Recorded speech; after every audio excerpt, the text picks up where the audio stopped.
Ja, to je zelo dobro, odvisno, kakšen zdravnik ste, ne? Razen na sindikate. Seveda. Vsako čakanje je etično. Tega se pa jaz bojim. Velika razlika je med zdravstvom in zdravjem. Lahko rečem, hvala Bogu, da sem star doktor.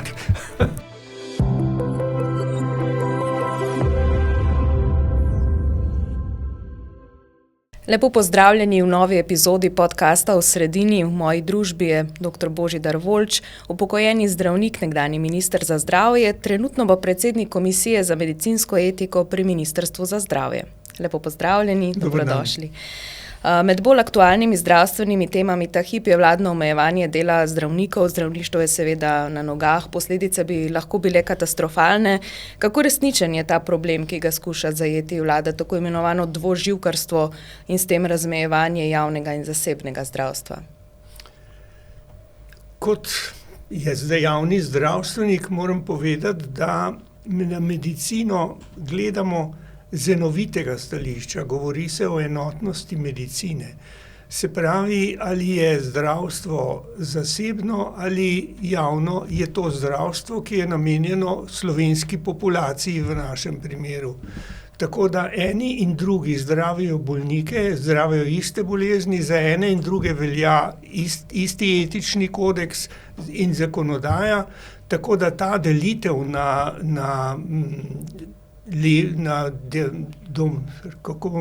državno zdravstvo, ne na javno, na državno zdravstvo in na zasebno zdravstvo na drugi strani, je po eni strani umetna in ni koristna za to, da bi zdravstvo v celoti izpolnjevalo lahko svoje osnovno poslanstvo, in to je, da vsak bolnik dobi ustrezno in kakovostno zdravstveno pomoč takrat, ko jo potrebuje.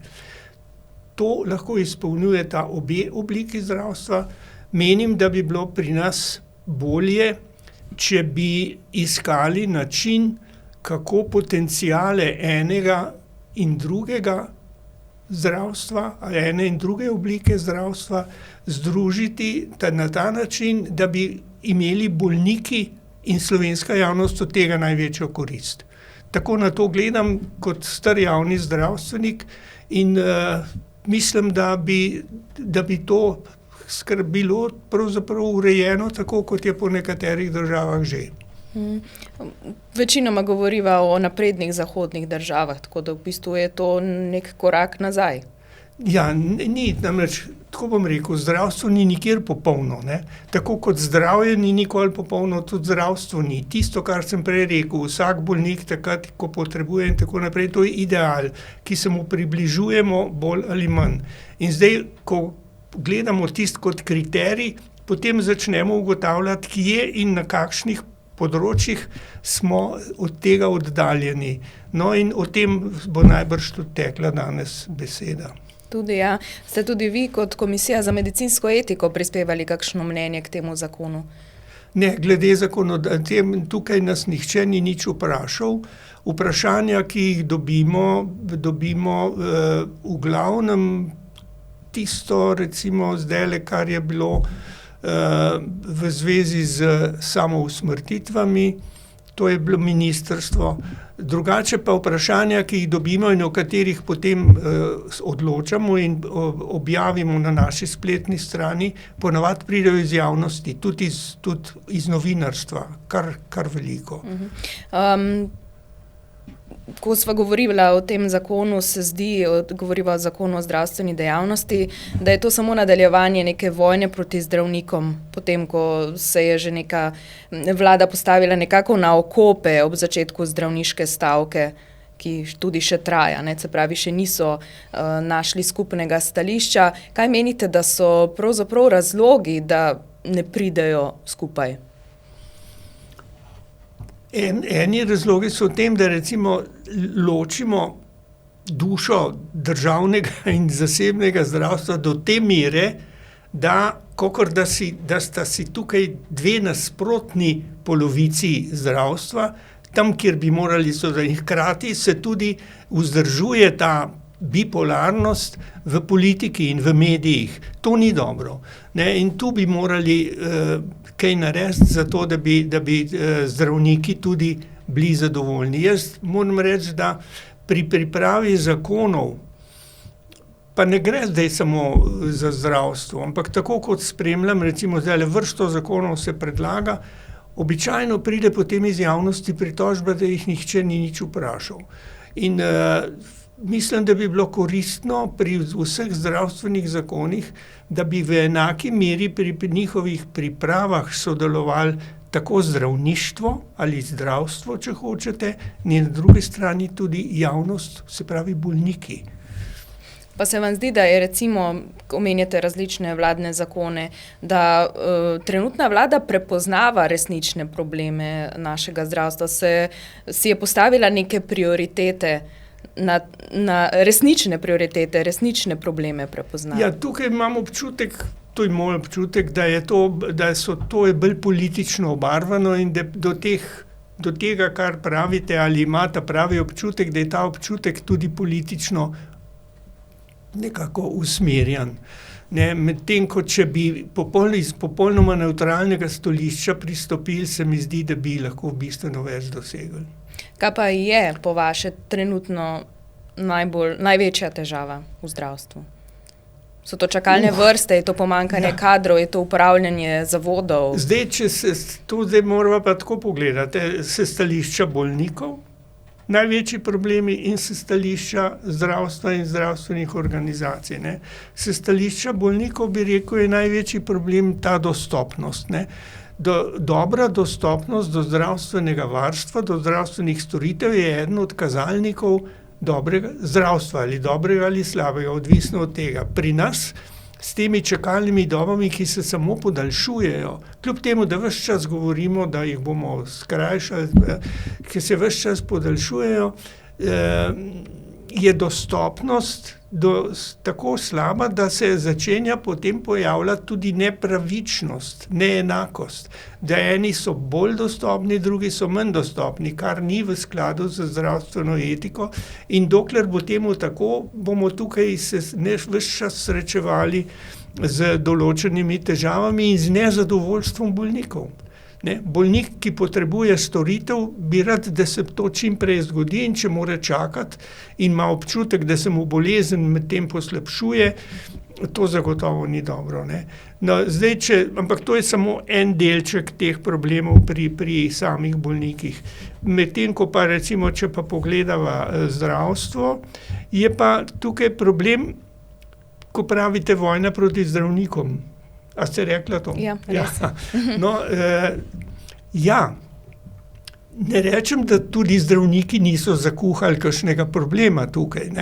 Zlasti recimo, če ob tako slabi dostopnosti nekateri ne delajo polnega delovnega časa, ampak ga prej zapustijo, pa grejo delati v privatne vode. Ampak tu po mojem bolj zaradi zaslužka, pri čemer je pa znak, da je organizacija v tisti ustanovi, kjer to lahko naredijo, pomanjkljiva. In tako da bi zdravniki lahko, jaz kot zdravnik lahko rečem, da bi moji kolegi lahko v tem smislu malo več naredili, po drugi strani pa seveda tudi oblast, če tako rečem, ker gre za recimo vojno proti zdravnikom, in to zdaj, če je ta zakon usmerjen predvsem v tem, da se bo zdravnike disciplinirali, pa pravim, ampak potem to velja še za druge poklice. Saj niso samo zdravniki tisti, ki privatno poleg osnovne službe delajo, so še veliko drugih je, od obrti pa tja do pravnikov in tako, če hočete, potem naj to velja za vse. In dokler se bojo pa počutili zdravniki, da so oni prizadeti, recimo s tem, je jasno, da bo nezadovoljstvo. In ne vem, tukaj se bo treba nekaj pomeniti, v nedogled to ne more iti. Zadeva je zelo kompleksna. Omenili ste dostopnost, nepravičnost. Smo torej v Sloveniji že na točki, ko so čakalne vrste etično vprašanje? Seveda. Vsako čakanje je etično. Zdaj, ali je daljše, ali je krajše, ampak vsako čakanje takrat, ko bi bolnik moral dobiti storitev, pa jo ne dobi. je to s stališča njega in s stališča zdravstva. Poslanstvo zdravstva je namreč to, da se mu ta pomoč nudi. In če mu jo ne more nuditi, ali pa jo recimo zaradi organizacijskih slabosti ne nudi, so to etično seveda vprašljiva vprašanja.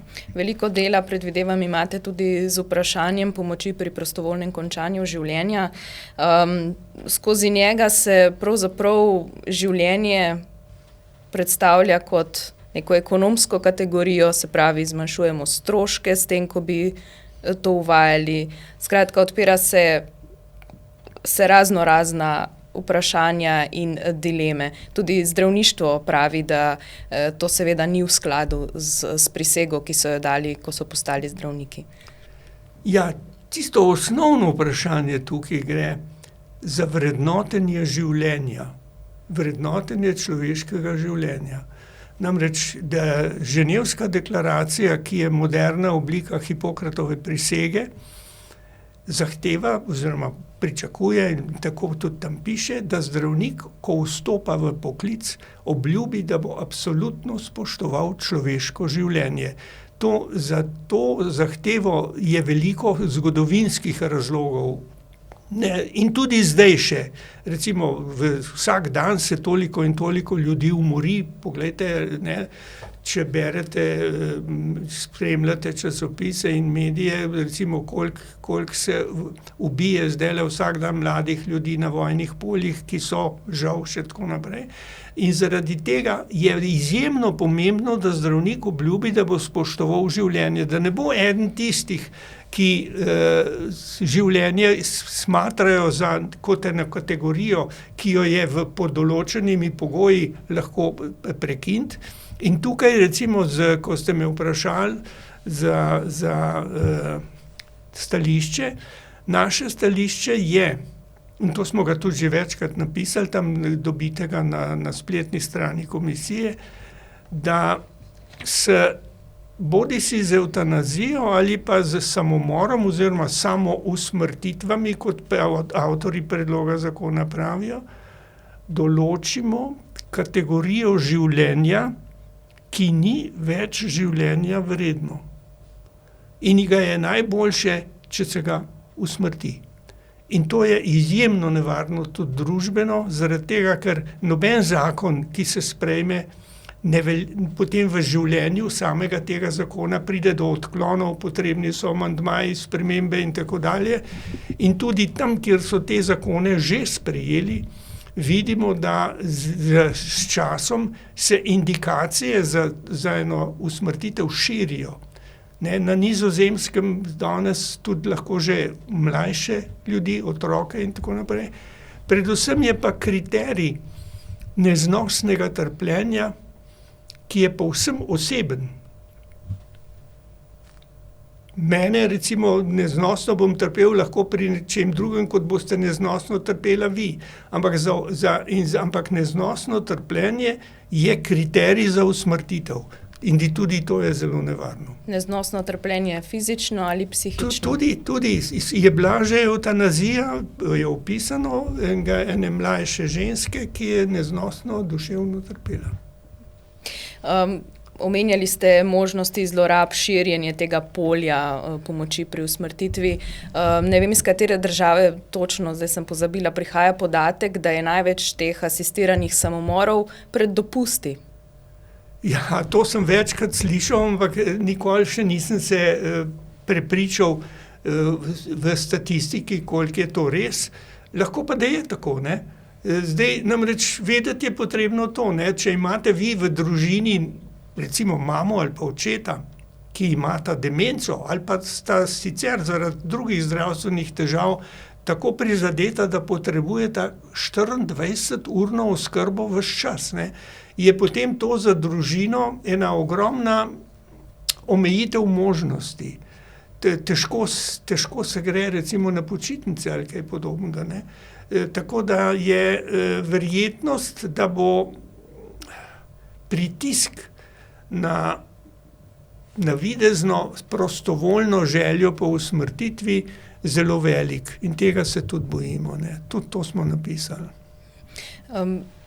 Zanimivo se mi zdi, zanimivo, strašljivo pravzaprav, ne, da to, kar je tudi zdravništvo opozarjalo v predreferendumski kampanji, ko smo odločali o tem, da kako sodobna družba časti užitek, časti dobro situirane ljudi, ki dobro izgledajo, in na ta način, ko uzakonja neko tako vprašanje, kot je asistiran samomor, postavlja ob rob vse, kar to ni. Se pravi, vse, tako kot ste tudi vi nakazali, se pravi, opredeljuje nekaj, kar ni vredno življenje.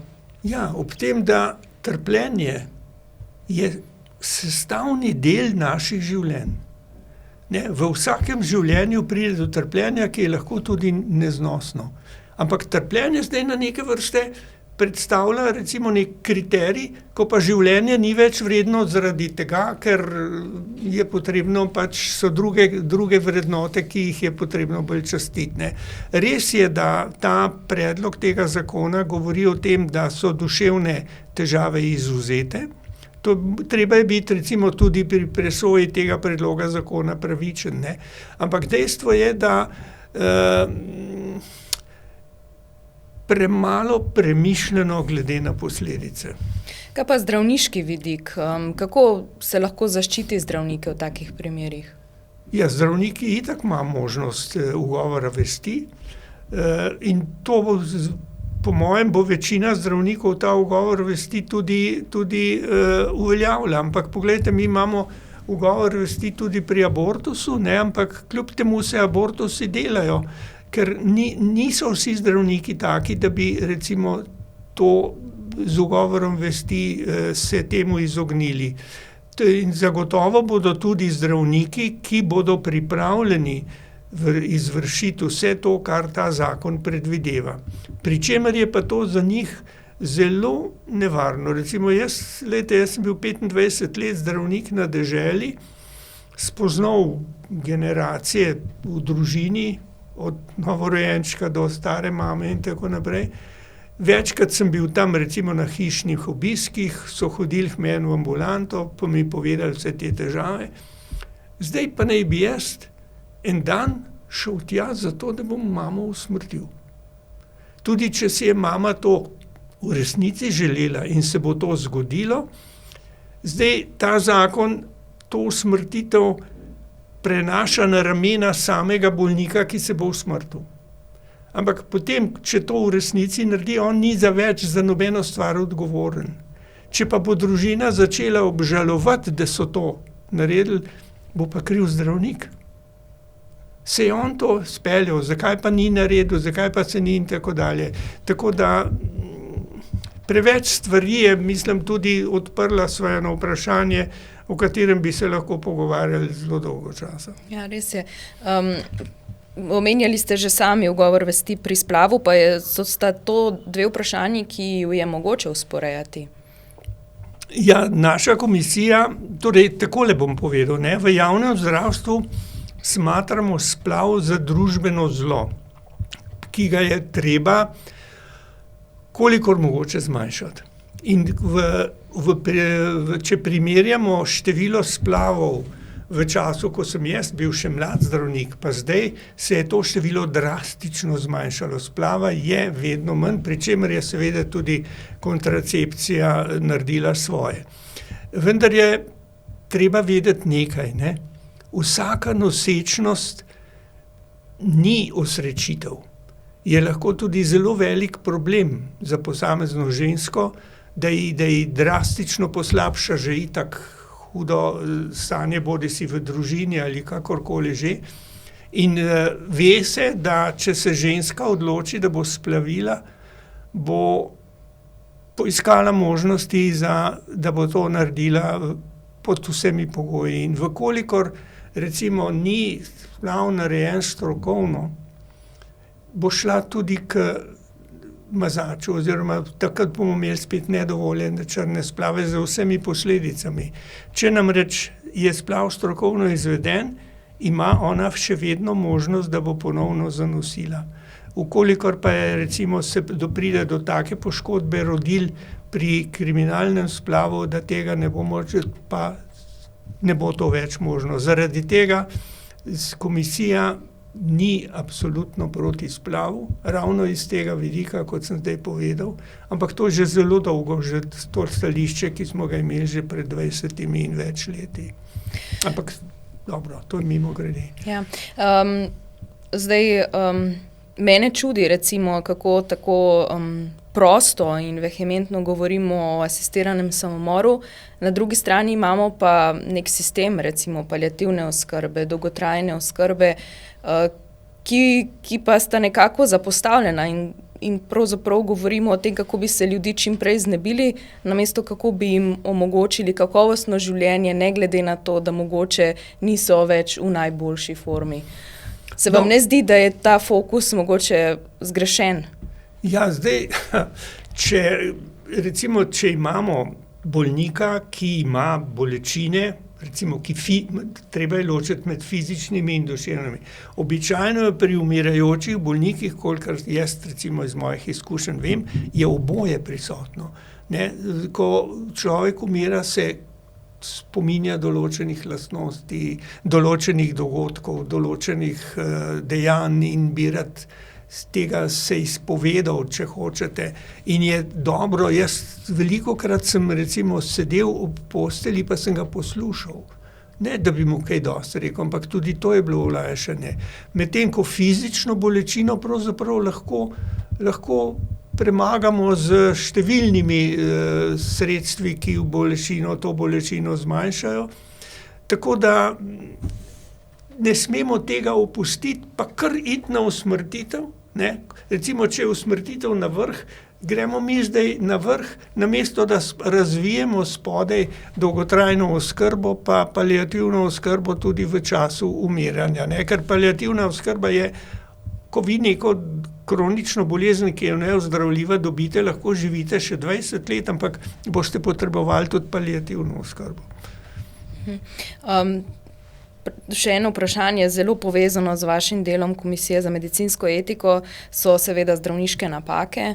Pred časom so zelo odmevale napake, kot je bila neupravičena odstranitev želodca, mislim, da je bila tudi prostata. To je privabilo ogromno pozornosti, zdelo se je, kot da je to resnično obsežen problem zdravstva. Kako pogoste so v resnici te napake in kaj so pravzaprav okoliščine, po katerih presojate? To, kar ste povedala, prostata, želodec, to je vrh ledene gore. V resnici je v zdravstvu spodrsljajev veliko in najboljše bolnišnice imajo uveden sistem kakovosti, ki vsako tako napako odkrije in jo potem s korektivnimi ukrepi uredi tako, da se več ne bo ponavljala. Zanimivo je, da najboljše bolnišnice, tisti, ki kotirajo na svetovni ravni kot najboljše, imajo največ korektivnih ukrepov. In pri nas moram reči, da pogrešam to, da bi zdravstvene ustanove imele uveden sistem kakovosti, se pravi nenehno kontrolo dela in vsako napako, ki se zgodi, v zdravstvu delajo ljudje se pa tudi zmotimo in tako dalje, vse to je treba popraviti, se pravi, da napake ali napakice, ki se pojavljajo, so medij oziroma sredstvo za izboljšanje sistema. Ne moramo zdaj nekoga, ki je recimo eno napako zagrešil, zdaj po časopisih ulačati pa eno pa drugo, ampak je treba narediti vse, da se kaj takega ne bo več zgodilo, ker tudi najbrž nihče ni za nalašč naredil tega z želodcem pa s prostato in tako dalje. Dogaja pa se je dogajalo in najbrž se bo še kdaj zgodilo kaj takega, ne samo pri nas, ampak tudi drugje. To se dogaja. Tako da veliko bi bilo v slovenskem zdravstvu izboljšanega, če bi imeli vse, recimo bolnišnice in zdravstvene ustanove, uveden sistem kakovosti, ki bi se vsako leto znova preverjal. Kakšna etična vprašanja pa se recimo odpirajo z uvajanjem avtomatizacije v medicino, robotske medicine, zdaj prihaja umetna inteligenca? Tega se pa jaz bojim. In moram reči, da lahko rečem, hvala Bogu, da sem star doktor. Ker to odpira toliko novih etičnih vprašanj, zlasti genetika, ne. Tukaj, kot sem zadnjič še enkrat napisal, kličemo duhove, ki je vprašanje, če jih bomo znali ali zmogli obvladati. Ne, to, da genetike me je kar malo strah, ni pa mogoče več zaustaviti, to je konec. Kar se pa avtomatizacije tiče, je pa tako že dolgo časa. Recimo, vi pridete k meni in rečete, take in take težave imam. Aha, jaz vas pogledam, rečem, gospa, boste šla še v laboratorij. In potem napišem, kjer je preiskave ne naredijo, oni to naredijo in vi prinesete meni nazaj. In vidim, da je vse v redu. Kaj mislite, komu bom verjel? Vam ali tistim preiskavam? Odvisno, kakšen zdravnik ste. Ja, to je zelo dobro. Odvisno, kakšen zdravnik ste, ne? Ampak običajno je tako. Preiskave se da delati, kolikor mogoče preiskav, in če so preiskave v redu, potem že več ne verjameš prav dobro temu človeku, ki se pritožuje nad tem in onim. Res pa je, da marsikateri bolniki tudi disimulirajo, se pravi, on navaja neke težave, ki jih v resnici nima, zato da bi nekaj dosegel ali pa tako naprej. Tako da so te preiskave, ki jih damo delati v neke vrste, kako bom rekel, varnostna zaščita zdravnikov. Ker tudi, recimo, pogledajte, ti imaš tam napisan, vse je bilo v redu in to ostane, ne.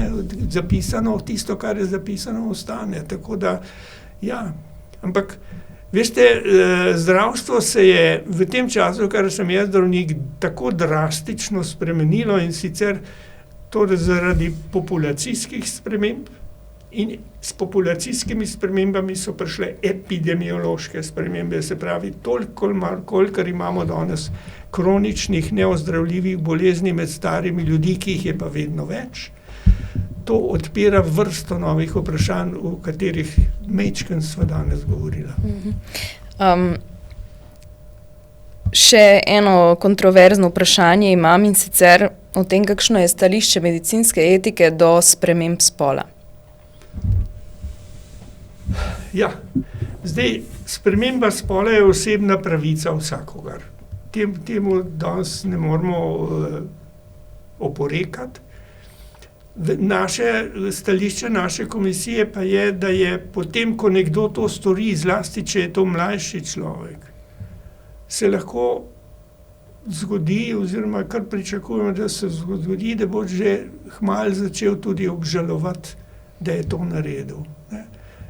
Življenje se drastično spremeni, torej tudi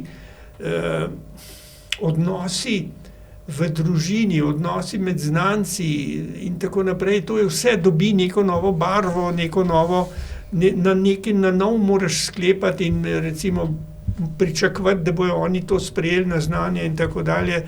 Tako da jaz mislim, da slovenska družba, to vprašanje, ki ste ga zastavili meni, bi mogoče zastavili tudi slovenski družbi, se pravi nam vsem, kako to sprejemamo.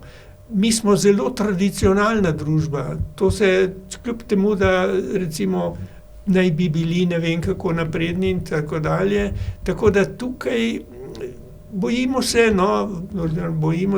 da bo nekdo, ki je spremenil spol, prejšle do to obžaloval, vendar povratka ni, še posebej, če si je dal rodila operirati. Tudi sami ste bili minister za zdravje, kot sem uvodoma omenila.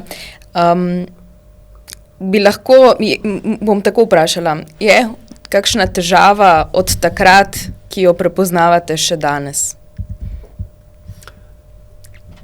Najprej naj vas popravim. Jaz sem bil minister za zdravstvo. Ne za zdravje, ker velika razlika je med zdravstvom, ki je sistem, ki se ukvarja z bolniki, in zdravjem, ki pa je recimo en ideal, za katerim vsi gremo, pa ga pravzaprav nikoli ne dosežemo. Tako da jaz osebno mislim, da je ministrstvo za zdravstvo boljši terminus. Ampak zdaj, če se spomnim nazaj, moram reči, da imam na svoje 5-letno ministrovanje lepe spomine. razen na sindikate.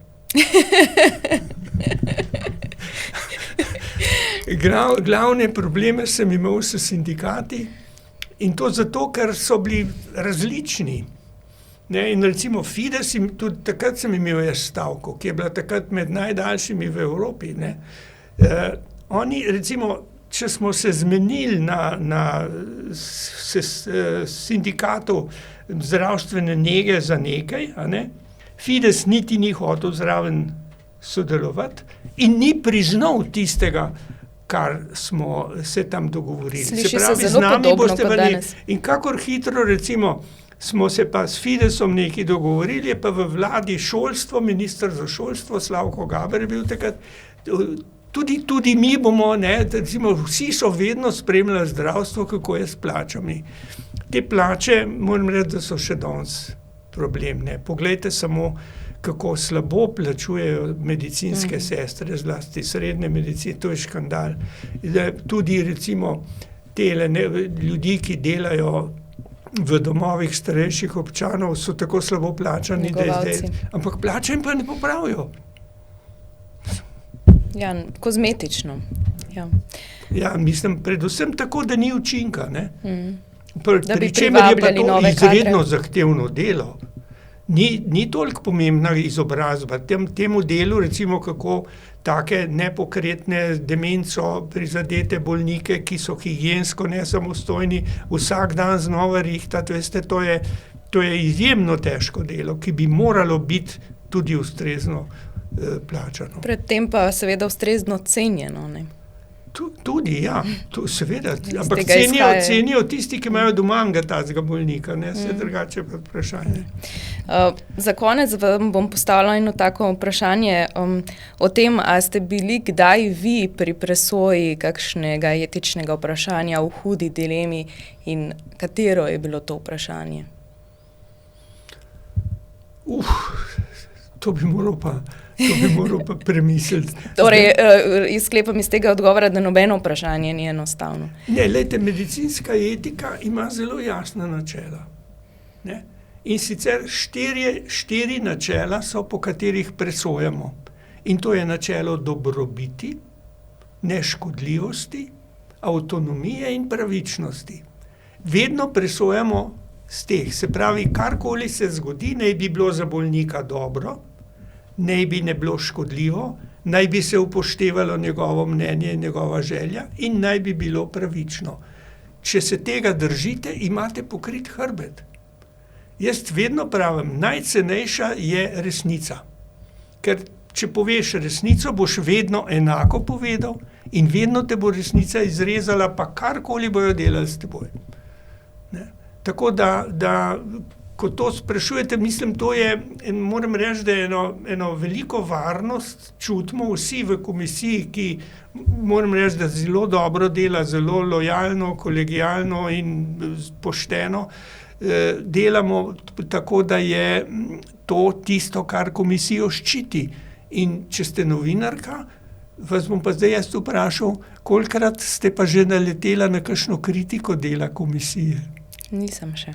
Ja, tako je. No, in tudi to je recimo kako bi rekel, eno spričevalo našega dela, da nimamo, pa imamo vrsto stališč že, da nimamo ugovorov oziroma protestov. In tudi moram reči, ker ključno delo komisije ni to, da dajemo stališča za javnost, ampak da vsako medicinsko raziskavo predhodno pregledamo po teh 4 kriterijih in potem damo soglasje ali pa rečemo, treba je dopolniti ali pa zavrnemo. In vse to razložimo, ko damo nazaj in nikoli nismo še dobili kakšnih protestov hudih. Enkrat se spomnim, ena kolegica se je od začetka smatrala, da se ji dela krivica, ampak ko je izvedela, kako in kaj, je bilo vse v redu. Uspešno delo še naprej, najlepša hvala za ta pogovor. Prosim. Hvala tudi vsem poslušalkam, poslušalcem, se vidimo kmalu.